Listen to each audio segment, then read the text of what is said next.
Hello students, welcome to my educational platform Anubhav coaching classes. तो कैसे आप लोग फिलहाल अच्छे होंगे, मस्ती में होंगे, अपनी पढ़ाई को बिंदास तरीके से कर रहे होंगे स्टूडेंट्स। तो स्टूडेंट, जैसा कि हम जानते हैं कि हमारे छोटे इस चैनल के माध्यम से क्लास 10 वाले बच्चों को यूपी बोर्ड की प्रिपरेशन कराई जा रही है। ठीक उसी के लिए मैं लेकर आ चुका एक छोटा सा सेशन। तो इस सेशन के माध्यम से आज हम आप लोगों को डिस्कस करने वाले हैं साइंस के बारे में। साइंस के जो पहला चैप्टर है साइंस का, रासायनिक अभिक्रिया एवं उसके प्रकार, यानी केमिकल रिएक्शन एंड उसके जो प्रकार है उसके बारे में अध्ययन करना है।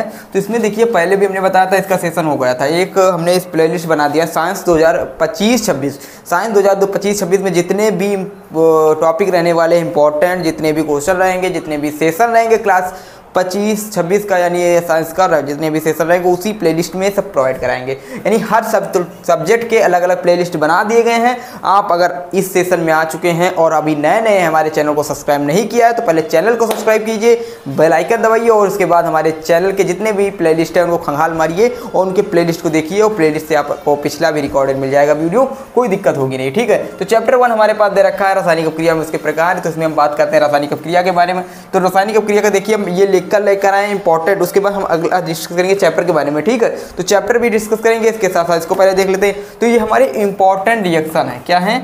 इंपॉर्टेंट, इसीलिए हम पहले लिखकर लेकर आ चुके हैं। तो इंपॉर्टेंट रिएक्शन में बात की जाए, पहले संयोजन अपक्रिया आपको छोड़ के नहीं जाना है बोर्ड एग्जाम में, यानी क्लास 10th में हो अभी भी तैयारी नहीं शुरुआत की गई है तो तैयारी हो जाइए, क्योंकि क्लासेस स्टार्ट हो गई होंगी। लगभग में सभी स्कूलों, सभी विद्यालयों में क्लासेस स्टार्ट हो गई हों। विद्यालयों में क्या होता है, एडमिशन भी ओपन हो गया होगा, सभी विद्यालयों में एडमिशन भी होने लगे। ठीक है, तो देखिए संयोजन अपक्रिया, इस बात कही जाए संयोजन अपक्रिया, तो संयोजन अपक्रिया का मतलब होता है, जैसा कि शब्द से तात्पर्य है, जैसा कि शब्द से तात्पर्य, संयोजन का मतलब होता है जुड़ना। क्या होता है? जुड़ना। यदि कोई चीज संयोग करना, संयोग का मतलब होता है जुड़ना। तो जब कोई अभिकारक दो या दो से अधिक परमाणु आपस में संयुक्त होकर आपस में जुड़ करके एकल उत्पाद का निर्माण कर देता है तो वही अपक्रिया का कहलाती है संयोजन अपक्रिया। और इसी अपक्रिया का कोई और नाम भी दे दिया गया जिसका अर्थ होता है जुड़ना, जैसे युगात्मक। युगात्मक का मतलब भी होता है जुड़ना। आप शब्द से पकड़िएगा, ठीक है, शब्द को अगर पकड़ लेंगे तो आप रिएक्शन अच्छे से, परिभाषा, डेफिनेशन आप अच्छे से लिख के आएंगे, कोई दिक्कत होगी नहीं। तो आप सभी चाहिए कि संयोजन, युगात्मक, और उसके बाद बात की जाए, इसको हम संकलन भी कह सकते हैं। संकलन का भी मतलब होता है जुड़ना। ठीक, संकलन है। ठीक, तो युगात्मक कहें, संयोजन कहें या फिर संकलन कहें, सब एक ही है, सब एक समान। ठीक है, संकलन, युगात्मक, संयोजन सब एक समान। तो आप हैं यहाँ, कोई किसी पे का भेदभाव नहीं है। तो यानी आपका हो जाएगा कार्बन परमाणु और ऑक्सीजन परमाणु की जब मिलता है आपस में तो हमारे पास मिलाकर बना देता है कार्बन डाइऑक्साइड। और इसको हम हिंदी थ्योरी में लिखेंगे, थ्योरी के बाद हम रिएक्शन करेंगे। हम रिएक्शन लेकर आए, कोई दिक्कत होगी नहीं। ठीक, अगर किसी छात्र को कोई समस्या हो गई हो तो आप कमेंट पे, बॉक्स पे कमेंट कर दीजिए, आपका समस्या का समाधान कराने के लिए तत्पर प्रयास करते रहेंगे, कोई समस्या फिर होगी नहीं। ठीक है, फिर उसके बाद हम मिलते हैं। देखिए हमारे पास रखा विस्थापन अपक्रिया, यानी विस्थापन अपक्रिया क्या होता है इसके बारे में हम डिस्कस करेंगे। उससे पहले आप देखिएगा रिएक्शन के बारे में। ठीक है, तो रिएक्शन हमारे पास रखा Zn+H2SO4 plus Zn+SO4 gives out, Zn+H2SO4 gives out Zn+SO4+H2। ये हमारा रिएक्शन दे रखा है। बात करें विस्थापन अपक्रिया, भी हमारे पाठ्यक्रम का मोस्ट इंपॉर्टेंट, यानी केमिस्ट्री का मोस्ट इंपॉर्टेंट टॉपिक रहने वाला है। इससे क्वेश्चन जरूर से जरूर पूछा जाता है बोर्ड एग्जाम में, इसीलिए ये रिएक्शन हम लिख के लेकर आए हैं, कोई दिक्कत होगी नहीं। ठीक, तो विस्थापन अपक्रिया में क्या होता है, जब अधिक क्रियाशील, इसमें सक्रियता श्रेणी आती है जो कि हमारे टॉपिक के लिए इंपॉर्टेंट रहते हैं। तो उसके बारे में पहले डिस्कस कर लेते हैं। सक्रियता श्रेणी होती क्या है, क्या आती है? सक्रियता श्रेणी आती है। इस रिएक्शन को समझने के लिए पहले हम पढ़ेंगे सक्रियता श्रेणी। क्या पढ़ेंगे? सक्रियता श्रेणी। तो सक्रियता श्रेणी को अगर हम समझने की कोशिश करें, हमने पहले बताया ना कि शब्द को पकड़िए, अगर परिभाषा ऑटोमेटिक बना लोगे, शब्द को पकड़ना है। सक्रियता, सक्रिय का मतलब होता है जिसकी क्रियाशीलता ज़्यादा हो, और श्रेणी का मतलब होता है एक सीरीज, एक क्रम। तो सक्रियता श्रेणी यानी जिस क्रियाशीलता के आधार पर एक श्रेणी तैयार की गई उसे ही क्या कहते हैं? सक्रियता श्रेणी। तो विद्युत क्या है? एक ली के काना मांगे आल जन, नीचे दिखाई नहीं देगा, इधर लिख लेते हैं। ठीक है, फी कु ने है कुआं, सॉरी गलत हो गया, हाँ, फी को नीसू है कुआं ईला, ठीक, आज एजी रहेगा, ठीक, इलाज, ठीक है। तो ये सक्रियता श्रेणी है। क्या है? सक्रियता श्रेणी। सक्रियता श्रेणी में क्या होता है? अधिक क्रियाशील तत्व जो अधिक जो ऊपर हैं रसायन विद्युत रसायन श्रेणी में जो सबसे ऊपर हैं वो अधिक सक्रिय है, अधिक उनके पास ताकत है, और जो जिसके पास अधिक ताकत है वो अपने स्थान से किसी को भी हटा सकता है। यानी अगर भैया देखिएगा, अगर टीचर और स्टूडेंट में देख लें रिलेशनशिप, या फिर किसी भी छात्र में देख लीजिए, हमारे पास समझते हैं ये हमारे पास है भैया सीएम, ठीक से, और ये हमारे पास पीएम। अगर पीएम कहीं भी जाता है और एक ये है सभा, समझ लीजिए कुर्सी है, ये आप समझ लीजिएगा क्या हमारे पास है? कुर्सी है, ठीक, पैर देख ली बनी नहीं। अब यहाँ पीएम भी है और यहाँ सीएम है, सीएम कुर्सी पे बैठा है, ठीक है। तो एक स्टोरी बना रहे हैं, स्टोरी समझने की कोशिश करेंगे, कोई दिक्कत होगी नहीं। अगर किसी भी छात्र को कोई समस्या हो रही स्टोरी तो हम स्टोरी बंद कर दें, कोई दिक्कत नहीं, ठीक है। तो देखिए हमारे पास एक चेयर है, चेयर हम बना देते हैं, थोड़ा बड़ा दिखाने की कोशिश करेंगे। तो चलिए यहाँ पर हमारे पास, तो हमारे पास ये चेयर है, ठीक, ये चेयर हमारे पास बना है, बहुत ही बढ़िया चेयर बना है, ठीक। बना नहीं पा रहे हैं, कलाकारी हमको नहीं आती, कलाकारी आप लोग को बहुत अच्छी आती। तो चेयर पे बैठे हैं भैया सीएम साहब। कौन है? सीएम। सीएम का मतलब चीफ मिनिस्टर यानी मुख्यमंत्री। तो हमारे सीएम जी बैठे हैं। यहाँ आ जाते हैं पीएम। कौन आता है? पीएम। देखिए किसी भी पद का कोई चेयर दे नहीं सकता, लेकिन हाँ अगर कोई बड़ा अधिकारी आ जाए तो वो चेयर छोड़नी पड़ती है, ठीक। तो देखिए यहाँ सीएम पीएम जी आते हैं। पीएम क्या होता है? जैसे ही सीएम पीएम को देखते हैं तो अपना कुर्सी उठा देते हैं और सीएम यहाँ चले जाते हैं, और सीएम यहाँ चले जाए या सीएम चले जाते हैं यहाँ पीएम के यहाँ पर, और ये सीएम जो होता है ये आ जाता है, पीएम यहाँ बैठ जाता है और सीएम यहाँ बैठ जाता है। ये होता है पावर, ठीक। जिसके पास पावर है वो अपनी कुर्सी छुड़वा सकता है, इसीलिए कहते हैं नहीं पावर का खेल है, तो इसीलिए कहते हैं। तो यहाँ आप इसको समझ लीजिएगा, इस स्टोरी थोड़ा समझने की कोशिश कीजिएगा, आपके दिमाग में अच्छे से छपी होगी, ठीक है। तो यानी हम बात करें जिसके पास अधिक सक्रियता है, अधिक ताकत है, वो कुर्सी छुड़वा सकता है, तो इसीलिए बात करते हैं। तो ली के का नाम आगे, जो ये अधिक सक्रिय है उससे नीचे ये, उससे नीचे ये, उससे नीचे ये, उससे नीचे ये, उससे नीचे ये, फिर ये धीरे घटती है। यानी सक्रियता की श्रेणी घटती है, ऊपर से नीचे की ओर घटती है। तो लिथियम अधिक है, पोटेशियम उससे है, फिर कैल्शियम, फिर सोडियम, फिर मैग्नीशियम, एल्युमिनियम, फिर जिंक है, ठीक है। तो इसी तरह यहाँ देखिए रिएक्शन क्या है हमारे पास, ZnH2SO4। तो यानी SO4 को आप समझ लीजिए कुर्सी, जैसे हमने बताया था ना, SO4 को हम समझ लेते हैं कुर्सी। ये हमारे पास सीएम जी है, जो हमारे पास पीएम जी है। पीएम जी जाएंगे सीएम के पास, तो ये सीएम को कुर्सी छोड़नी पड़ेगी क्योंकि अधिक क्रियाशील है। सीएम देखिए Zn यहाँ है ना, Zn यहाँ है, और हाइड्रोजन कहाँ है? ये यहाँ। तो हाइड्रोजन नीचे है और Zn ऊपर, तो Zn के पास अधिक ताकत है और हाइड्रोजन के अपेक्षा, तो ये कुर्सी यहाँ बैठ जाएगा, यानी ये यहाँ Zn यहाँ चला जाएगा और ये यहाँ चला जाएगा। तो वही हुआ, ZnSO4, SO4 के पास Zn बैठ गया और H2 नीचे से बाहर चला गया। ये हमारी रिएक्शन है विस्थापन। विस्थापन का मतलब विस्थापित कर देना। विस्थापन का मतलब क्या होता है? विस्थापित कर देना।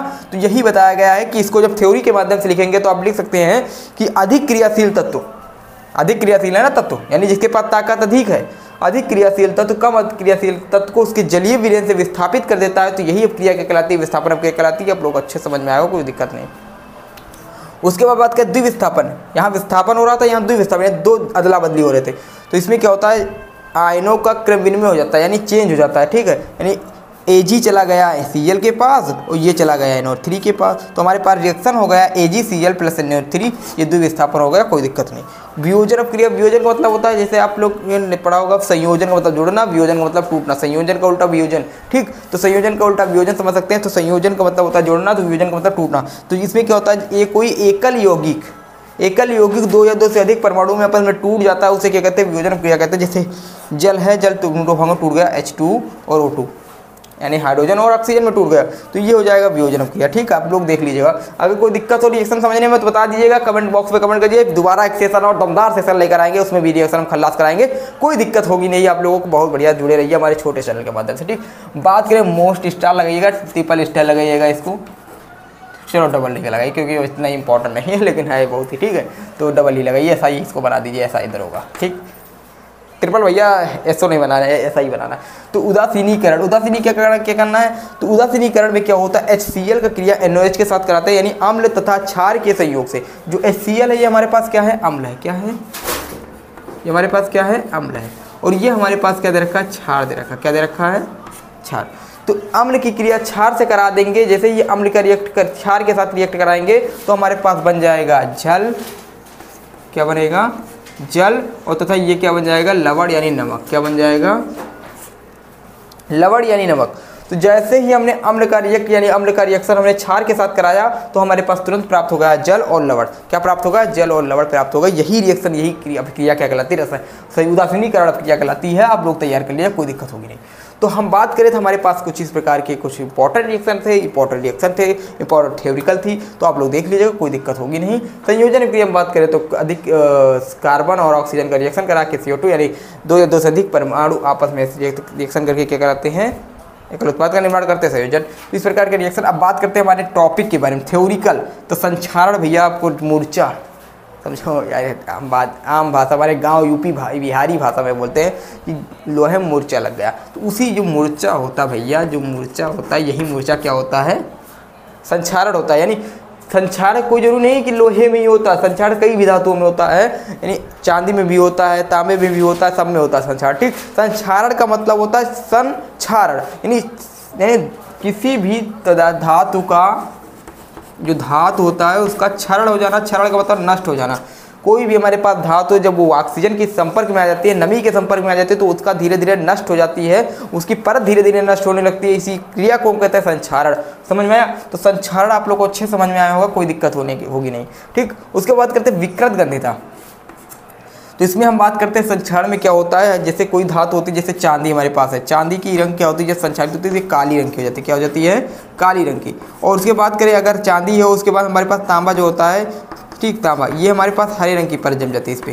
ठीक, तो आप लोग ये पूछा जा सकता है आपके ऑब्जेक्टिव में कि जब चांदी पे काले रंग की परत चढ़ती है, और सॉरी, तो जब चांदी संक्षारित होती है तो इस पर किस रंग की परत चढ़ जाती है, तो उस पर काली रंग की परत चढ़ जाती है। और जब तांबा संक्षारित होता है तो उस पर हरे रंग की परत चढ़ती है। ठीक है, तो इस प्रकार क्वेश्चन पूछा जा सकता है। उसके बाद बात करते हैं विकृत गंधिता। क्या होता है विकृत गंधिता, हमारे पास आता है तो जब हम खाद्य सामग्री, तैलीय वसायुक्त खाद्य सामग्री को लंबे समय तक खुले में रख देते हैं, ऑक्सीजन से रिएक्ट करा देते हैं, तो क्या होता है उसमें एक विशेष प्रकार की गंध आने लगती है। जैसे आप लोगों ने देखा होगा समोसा, या फिर कोई आप लोगों ने देखा होगा उसको जब लंबे समय तक 1-2-3 घंटे के लिए खुले में रख देते हैं तो उसमें विशेष गंध आने लगती है, अजीब तरह की बदबू आने लगती है। उससे ही हम कहते हैं विकृत गंधिता, यानी विशेष प्रकार की गंध आने लगती है, उसे ही क्या कहते हैं, विकृत गंधिता। विकृत गंधिता से बचाने के लिए हम नाइट्रोजन गैस का प्रयोग करते हैं, नाइट्रोजन। इसीलिए आप लोगों ने देखा होगा कि जो चिप्स की पैकेटें होती है, चिप्स की पैकेट के क्या होता है, चिप्स की पैकेट में क्या भरा होता है, नाइट्रोजन गैस भरा होता है। क्या भरा होता है बच्चों, नाइट्रोजन गैस भरा होता है, इसीलिए भरा होता है। ठीक, क्योंकि आप लोगों ने बचपन में देखा होगा कि जब चिप्स की पैकेट लेने जाते हैं 5 रुपये का, जब चिप्स की पैकेट खरीदते हैं, 5 रुपये के हम क्या खरीदते हैं, चिप्स की पैकेट खरीदते हैं, तो चिप्स की पैकेट क्या होती है, वो उसमें रहता है 4-5 दाने और 4-5 टुकड़े रहते हैं। उसके बाद चिप्स की पूरी पैकेट फुला दी जाती है। तो हम बच्चे क्या कहते थे, जो बच्चे थे तो सब लोग समझते थे कि ऐसे बेवकूफ़ बनाने के लिए, यानी बेवकूफ़ बनाने के लिए ही करते हैं ऐसे। ठीक, लेकिन वो ऐसा ही नहीं करते, क्योंकि वो ऐसा इसलिए करते थे कि हवा इसलिए भरी जाती थी, नाइट्रोजन गैस इसलिए भरी जाती थी क्योंकि चिप्स की जो पैकेट, जो चिप्स होता है वो ख़राब ना हो। ठीक, उसके लिए नहीं कि आप लोगों की चिप्स कम भर दिया, हवा पूरा लगे ज़्यादा है और बिका कम है उसके अंदर कम। ठीक, इसके लिए नहीं, आपके ना मतलब चिप्स खराब ना हो इसके लिए भरा जाता था। ठीक, तो इस प्रकार कुछ इंपॉर्टेंट टॉपिक था हमारे पहले चैप्टर का, तो हम इंपॉर्टेंट टॉपिक लेकर आए हैं, कोई दिक्कत होगी नहीं। ठीक है, रासायनिक अभिक्रिया में इसके प्रकार से ये दूसरा लेक्चर है, इसमें इंपॉर्टेंट टॉपिक के बारे में डिस्कस किए हैं। पूरा चैप्टर हम डिस्कस करेंगे बस 4-5 लेक्चर में। देखिएगा, हम इस तरह इंपॉर्टेंट टॉपिक से आपको क्वेश्चन कराएंगे, कोई दिक्कत होगी नहीं। ठीक, जो निचोड़ है हम निचोड़ लेकर आएंगे। ठीक, एक लाइन से सीरीज लेकर चलेंगे, कोई दिक्कत नहीं, फिर आगे बड़ी समस्या बन जाएगी। आप लोग हम जो भी इंपॉर्टेंट है उसको ला के दिखाएंगे, क्योंकि पढ़ाएंगे सब, लेक्चर तो बहुत है लेकिन कुछ अलग करके दिखाएं। ठीक है, तो फिर मिलते अगली वीडियो के साथ, अगले सेशन के साथ। जय हिंद जय भारत। हाँ, जो बच्चे नए हैं, पहले बताए थे अब भी बता रहे हैं, जो बच्चे नए हैं, जो अभी भी आए, उनके बेल आइकन, चैनल नहीं सब्सक्राइब है, पहले चैनल को सब्सक्राइब करें, बेल आइकन दबाएं, उसके बाद ये वीडियो को अपने दोस्तों और मित्र मंडली के पास शेयर करें, कि ताकि हमारा वीडियो भी उनके पास पहुँचे और हम उनको भी ज्ञान अर्जन दे पाए, जिससे आपको भी मिला है। ठीक है, तो देख लीजिएगा, जो दिक्कत हो भैया कमेंट बॉक्स आपके लिए खुला हुआ है, आप लोग अपनी समस्या उसमें डाल सकते हैं और हम समाधान करने के लिए तत्पर प्रयास करते रहेंगे। फिर मिलते अगली वीडियो के साथ, अगले सेशन के साथ। जय हिंद जय भारत, लव यू।